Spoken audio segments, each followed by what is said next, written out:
look at a specific way to kill the underhook when our partner goes for the underhook escape from underneath side control. So he's got his position here, I've got my bulk standard side control. He bridges in, starts to turn up, and what he's looking for is to go deep on the underhook, either around my body, or sometimes he'll reach low around like the hip and the leg here, start turning on the single leg or turning up to his knees. So this can be clearly a big problem for me. It's a great escape, and if I don't do anything with it, then he's going to get himself out of the position. So we're going to look at one specific way, or one specific position, is when he bumps in and he starts to turn in and get the underhook. As the underhook's going through, I'm going to take this leg, the one closest to the hip, and I'm going to step nice and deep through to the far side. Just really commit. And I want to bring this foot nice and high up into the shoulder. I can use this hand just to pinch onto the knee as well. So I really isolate the position on this. So the first few submissions that we're going to look at is we're going to hold in tight. We're going to come down to the wrist and we're going to lift the arm up for a Kimura. We can go over the top of the knuckles, pull in for the wrist lock. Or if he starts straightening his arm, or even if he doesn't straighten his arm, I can straighten it for him, start to pull the arm across, nice palm to the face, spin, and we've got armbar finish on the far side. Okay, so again here, he bridges in. As he's going for the underhook, I'm going to take the hip leg, the one nearest his legs, take a nice big deep step over the top. My front knee is going to stay on the floor, my back foot is going to be up, knee in the air, and I'm going to hold the knee to make sure that it's all pinched in nice and tight. Come down to the wrist, pull up for the Kimura, on the knuckles for the wrist lock, or if we feed in, pass the arm, palm to the face, and then make that switch over and in for the armbar. So last time, he bridges in, goes for the underhook, I step over to the back, pinch in, 1, 2, feed, palm to face, spin through, armbar finish. Obviously the palm to the face is the favourite part. 1, 2, 3, let's do it. Lovely. Right, so continuing from this position, so some other options.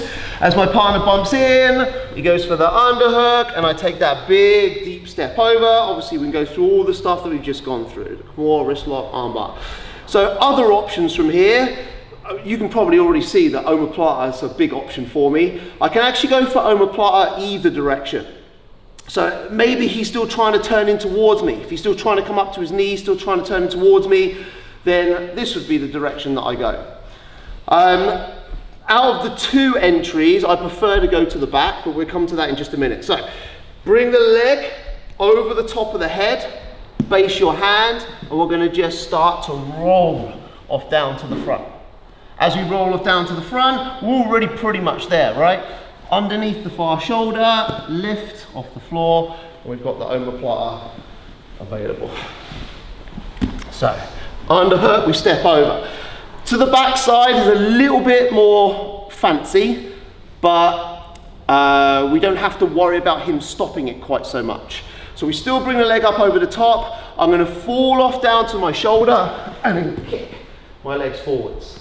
If he stays up on his knees, one of the best ways, I think, for getting my partner down here is to switch the arms.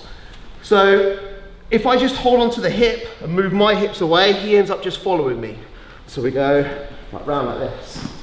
So what I'm going to do is I'm going to switch the arms. This arm's going to go to the hip, this arm's going to block the knee. So as I rotate my hips, he can't follow me. Make the block, he falls down, over the top, and finish the Omoplata. So we have those two Omoplatas available. Also, we have a Monoplata available to us. So we're going to take the foot, bring it in front, just the same way as we did before. I'm going to hold onto the elbow, or we can hold onto the knee. We're going to drop down, and then I'm just going to start to center up my hips like I'm going for an armbar. But because I've got his arm trapped underneath my body and I've kept it all trapped in, foot across, we're not going to be able to completely center up like we do for an armbar, but we keep it all tight and then just start to rotate under. If for whatever reason the arm does straighten and pop free, then we just align our hips and finish off with the arm bar.